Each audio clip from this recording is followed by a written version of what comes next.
Hey, that's the guy from Cameo. I can't even smile. It's like pulling on my. So, Gelbs, you raised your price. What? Certainly did. Hey everybody, welcome to a Friday living room edition of Baseball Night in New York. It's brought to you by your Tri-State Cadillac dealers, Doug Williams alongside Steve Gelbs, Anthony Recker, and Andy Martino. Actually, is that Anthony Recker? Because I thought I was doing the casual Friday thing, but you appear to be disguised. It's an interesting strategy, just going with the guys, mustache. this is my new look. You don't like it? It's not for you? No, I think that it's always a good idea to experiment with a mustache and then shave it the next day. That's in my experience. That's or maybe for the next segment. Yeah, that's true. Maybe our next segment it'll be gone. Andy, what did you think of my mustache, and what do you think of? Oh boy, we're quickly losing Anthony's mustache. But I think Anthony's mustache is oddly. It's hard to turn away from, especially now as it's turning off. It's sagging a little bit. As you said, Doug, perfectly noble experiment like mine. Ultimately not attractive. Both of us are committed to lovely ladies, so fortunately it matters less as the days and years go on how we look, so we can, fool around with our appearances a little bit. People love us already. That's true. It's a nice place to be. Okay, lineup card time, gentlemen. You guys know the rules by now. You pick a number 1 through 9, you get what you get. Steve Gelbs, let's begin with you. What do you got? I'm going to go for right off the bat my weekly Yankees question. So crossing my fingers that it is number 7. Kind of, but not really. More likely extension candidate, Michael Conforto or Aaron Judge? More likely, I would say, let's go with Conforto. Actually, let's go with Conforto. I think the Mets need to start locking some of these guys up. Conforto, due to be a free agent after next season, I think that you'll start to see them get serious about an extension this upcoming offseason. Let's say Michael Conforto. Yeah, I don't think either of them is tremendously likely. Maybe I'm wrong about that, but Judge is complicated because you know how high the ceiling is, but also he's struggled to stay healthy. So you don't think he would agree to a number right now that was below what he thinks he's worth. Conforto being a Boris guy, it's hard to see on the Mets side as well. I will say this, though, and I've talked to Conforto about this multiple times. He personally is very open to signing an extension with the Mets and has said that Scott Boras has made it very clear to him that he works for Michael Conforto, and if it's something Conforto wants, It's something that they are open to. All right. Anthony? I will go ahead and take, I don't normally take the leadoff spot, but I'm going to take it. I'll take number 1. Okay, best way to eat cereal, with milk or without milk? With a mustache. I'm sorry. With or without milk, I see. Okay, yeah. Definitely with milk. I don't know. My kids sometimes eat cereal without milk. Actually, usually eat cereal without milk. I don't understand how you could do that. You got to have some milk in there. Now, I am not, and my wife is, a soggy cereal person. She will pour it in there and let it sit for a little bit. She loves it when I don't understand that at all. So I'm gonna pour it and eat it really quick. So it's crunchy, but it has the milk. Andy? 2. Citi Field or Shea Stadium? Oh my God, Citi Field is one of the nicest parks in baseball. Shea Stadium was a dump, one with great memories and charm and a fun place to go watch a game. But everyone knows it was a dump. Citi Field's gorgeous. Right. You're going to have some angry fans, Andy. You're going to have some angry fans with you. There's nothing to object to there. I know you didn't play there, Anthony.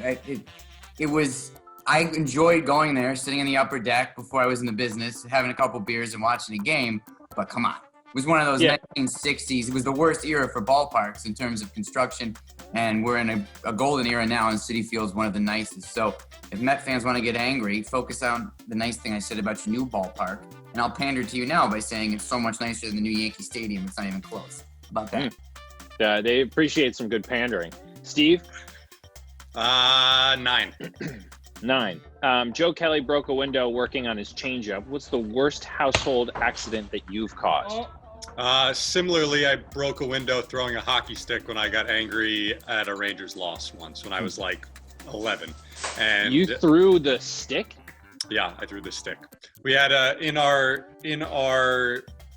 TV room den area, I was watching a game, and we had like a little hockey net set up with a little, not a little, but a nice sized plastic stick.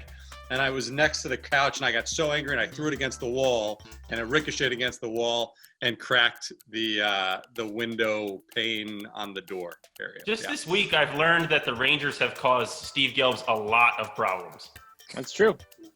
Hey, he's been victimized by the New York Rangers a lot, like many of us have. Anthony, what do you got? 4, please. 4. What was your first ever screen name, and what was the meaning behind it?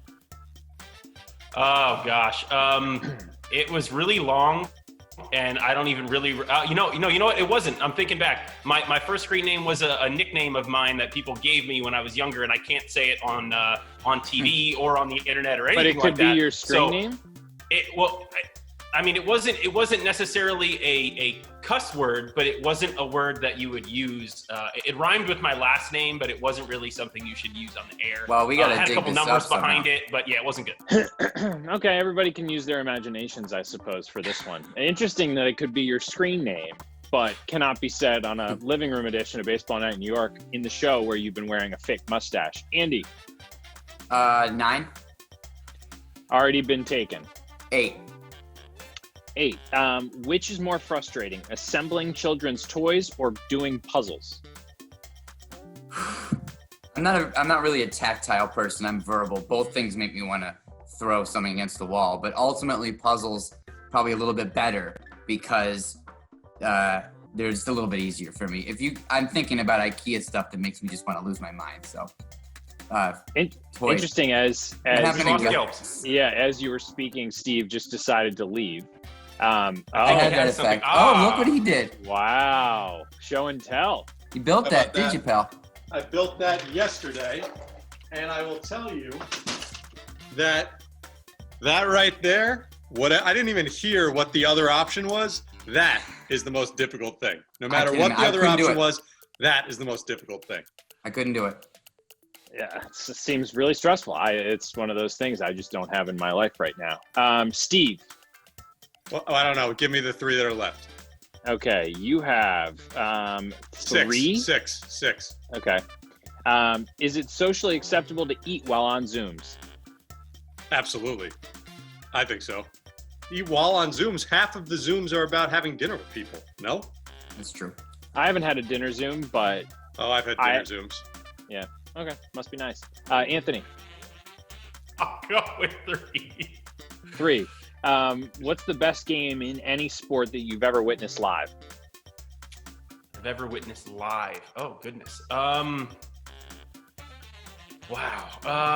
Gosh, I'm going to have to go with, I went to Camden Yards in college, and I saw a classic. It was actually the A's and the Orioles. And it went to extras. I was a big A's fan at the time. Eric Burns hit a homer in the 9th to send it to extras. There was like nobody in the stands. I don't remember what happened. It was probably just because it was Baltimore and they weren't very good at the time. And he was just like flexing at some fans that were giving him a hard time. It was a really good game. But anyway, I haven't gone to a whole lot of live games. I mean, I played for so long, I couldn't really go to too many. So that's just the first one that comes to my mind. Andy, you're left with another kid's question. What's a decent win percentage in negotiations with your kids? Oh, this is quite a hot topic around the old homestead these days. My mom has a really good phrase. This isn't exactly to answer the question, but it's valuable. It says, give them all of what they need and half of what they want. Like the things that he needs to survive, provide with everything. Go 50-50 on the extra requests, just to the sake of getting them used to no, but also not making them feel shut out. And most parents agree that the best strategy with punishment during a homeschooling is to feed your kid vodka when they get a question wrong, as you've already made clear on this show in the past that you're... Second grade homework, drinking games are the way to keep it alive. Yeah. Okay. Another great addition to the lineup card, gentlemen. Appreciate you playing ball as always. Steve Gelbs, Anthony Recker, Andy Martino.